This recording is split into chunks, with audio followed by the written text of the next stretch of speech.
Hello and अस्सलाम वालेकुम viewers. आज आपकी खिदमत में एक नई वीडियो लेकर आए हैं जिसमें आपको इन्फॉर्मेशन देंगे 5 वो मोटरसाइकिलें जो रिसेंटली हमारी पाकिस्तान की लोकल मार्केट से डिसकंटिन्यू हो गई हैं।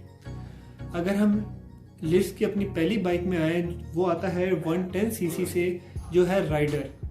ये है पाक सुजुकी का बाइक है राइडर। ये डिसकंटिन्यू क्यों हुआ, इसकी रीज़न्स ये थी कि जब राइडर इन्होंने लोकल मार्केट में इंट्रोड्यूस कराया तो उसके 2 मंथ्स बाद ही इन्होंने स्प्रिंटर 110 और स्प्रिंटर इको 110 सेम सीसीज में इसके 2 मंथ्स बाद इंट्रोड्यूस करवाए, जो कि अपनी हाई टॉर्क की वजह से ज़्यादा मशहूर हुए और राइडर का जो कहते हैं मार्केट वैल्यू कम हो गई। जो पैसों की इसकी जो रेंज थी 1,15,000 तक का ही राइडर आता था और स्प्रिंटर की भी तकरीबन सेम ही 19-20 का फ़र्क था। और ये ख़ास तौर पे पाकिस्तान के उन एरियाज़ जहाँ पे जो आप आम तौर पे कहते हैं चांद गाड़ी या मोटरसाइकिल रिक्शा, उनमें ये बाइक ज़्यादा इस्तेमाल हुआ क्योंकि अपनी लो एंड टॉर्क की वजह से ये बाइक ज़्यादा पसंद किया गया। और इसी वजह से पाक एंड सुजुकी ने ये जो अपना राइडर बाइक था वो डिसकंटिन्यू कर दिया। और इसके पार्ट्स जो थे, एक और वजह ये थी कि इसके जो पार्ट्स थे, हेडलाइट्स, मीटर वगैरह, वो एक तो उसकी अवेलेबिलिटी इतनी नहीं थी और वो महंगे बहुत थे। इसी तरह अगर सेकेंड बाइक पे आए तो मेरा वो फेवरेट बाइक रह चुका है रावी पियागियो एक कंपनी थी जो स्कूटर बनाती थी। और रावी जब इसके साथ जॉइंट वेंचर किया तो उन्होंने एक बाइक, अपना जो पहला बाइक निकाला वो 125 सीसी में था, रावी पियागियो स्ट्रॉम 125 सीसी। ये बाइक लोग चाइनीज़ कहते हैं, लेकिन पियागियो चाइनीज़ नहीं थी, जापान की कंपनी थी। जो पुराने स्कूटर आते थे वो जापानीज़ आते थे। तो इन्होंने जब जॉइंट वेंचर किया रावी के साथ तो इन्होंने रावी पियागियो निकाला। और रावी पियागियो में मुझे इसलिए पसंद था क्योंकि इसमें बहुत सी चीज़ें ऐसी थीं जो इस प्राइस रेंज के बाइक में नहीं दी गई थी। जैसे कि गियर इंडिकेटर था, इसमें फ्यूल इंडिकेशन मिलती थी आपको मीटर में, और 5 गियर थे, अलायरम्स थे, किल स्विच था। काफ़ी सारी चीज़ें ऐसी थीं जो इतनी प्राइस में आपको आम मोटरसाइकिल में नहीं मिलती थी। लेकिन ये मोटरसाइकिल भी नाकाम इसलिए हुआ क्योंकि इनको इतना जो प्राइस रेंज थी, लोग कहते थे चाइनीज़ है, तो लोग वही CG 125 पे जाते थे और इसको लेने से गुरेज करते थे। लेकिन CG 125 में वो चीज़ें अब तक नहीं दी गई जो इसमें आपको मिलती थी। और फिर जब ये रावी ने 70 सीसी में वर्क किया तो इन्हें वहाँ से ज़्यादा कस्टमर का रिस्पॉन्स मिला और इन्होंने इसी वजह से ये रावी पियागियो 125 जो सीसी से वो बनाना बंद कर दिया और 70 सीसी पे काम करना शुरू कर दिया। और अगर तीसरे मोटरसाइकिल पे आ जाएं अपने लिस्ट के, तो वो पाकिस्तान का हर दिल अजीज़ होंडा 125 डीलक्स है, जो 2004-5 के राउंड अबाउट आना शुरू हुआ। इसकी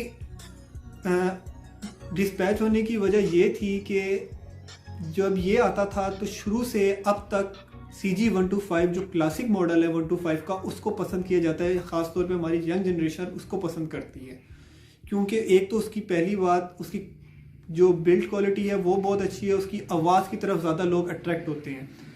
तो 2004 से ये आना, जो 125 डीलक्स था, 4 से आना शुरू हुआ, लेकिन ये शुरू से ही ना चल सका। और 2006 में इन्होंने डीलक्स के अंदर ही 4 गियर होते थे, 5 गियर किए ताकि अपनी मार्केट वैल्यू बना सके।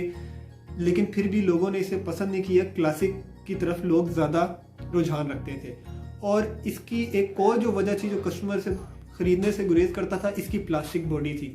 पाकिस्तान की रोड के मुताबिक जो हमारे रोड हैं इतने अच्छे नहीं हैं, खड्डे ज़्यादा हैं, जंप्स ज़्यादा हैं, तो उसकी वजह से प्लास्टिक बॉडी लोहे की निस्बत ज़्यादा जल्दी खड़क जाती है, तो इसमें खड़के बहुत जल्दी आ जाते थे।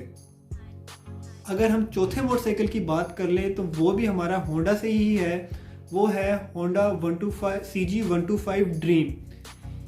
इसमें सेम वही इंजन इस्तेमाल हुआ है जो हमारे CG जो अब तक आ रहे हैं, जिसे CG 125 कहते हैं या 125 कहते हैं, क्रोम सिलेंसर अब यूरो 2 टेक्नोलॉजी में आने लगी है, वही सेम इंजन इसमें यूज़ हुआ। लेकिन इसकी बॉडी इन्होंने थोड़ी सी मॉडर्न कर दी, प्लास्टिक बॉडी, आगे काउल दे दिया, थोड़ा सा मीटर का थोड़ी सी शेप चेंज कर दी, टंकी थोड़ी सी चौड़ी कर दी, फ्यूल कैपेसिटी बढ़ा दी। लेकिन फिर वही वजह कि मैकेनिक्स हर चीज़ अवेलेबल थी और इन्होंने क्या किया, जो क्लासिक्स थे उससे 10,000 रुपये प्राइस ज़्यादा बढ़ा दी। तो इससे ये क्या हुआ कि ये भी प्लास्टिक बॉडी था, तो सेम वही रीज़न बनी, क्लासिक की तरफ वही, और CG 125 प्लास्टिक बॉडी की वजह से मार्केट में वैल्यू ना बना सका और वो आज नहीं आता इस मार्केट में। और अगर पांचवा और आखिरी मोटरसाइकिल जो हमारी लिस्ट का है मेरे मुताबिक वो रोड प्रिंस का रोबिन्सन है।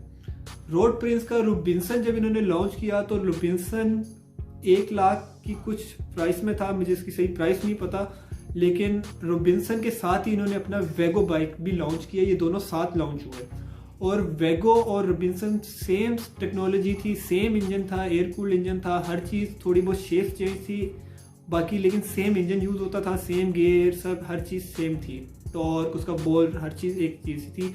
लेकिन रोबिन्सन इसलिए मार्केट वैल्यू नहीं बना सका क्योंकि वेगो ने एक तो मार्केट वैल्यू बना ली, और वेगो ने इसलिए मार्केट वैल्यू बना ली क्योंकि उसकी जो शेप थी वो लोगों ने ज़्यादा पसंद की, और उसमें जो टायर थे और जो उसकी सस्पेंशन थी वो रोबिन्सन की निस्बत लोगों ने ज़्यादा पसंद की। उसके टायर ये थे कि उसके जो टायर थे वो डुअल पर्पस थे, ऑफ रोड और ऑन रोड, तो इसकी वजह से वेगो ने मार्केट वैल्यू बना ली और वो 5 से 6 माह के अंदर ही रोबिन्सन उन्होंने डिसकंटिन्यू कर दिया। तो यही थी आज की वीडियो। अगर आपको मेरा ये डिस्पैच होने के बाइक्स जो पहले 5 जो मेरी लिस्ट के मुताबिक थे, अगर वीडियो आपको पसंद आई है तो आप वीडियो को लाइक करें, चैनल को सब्सक्राइब करें और बेल आइकन को प्रेस करें ताकि आप न्यू आने वाली वीडियो से आगाह रह सकें। शुक्रिया।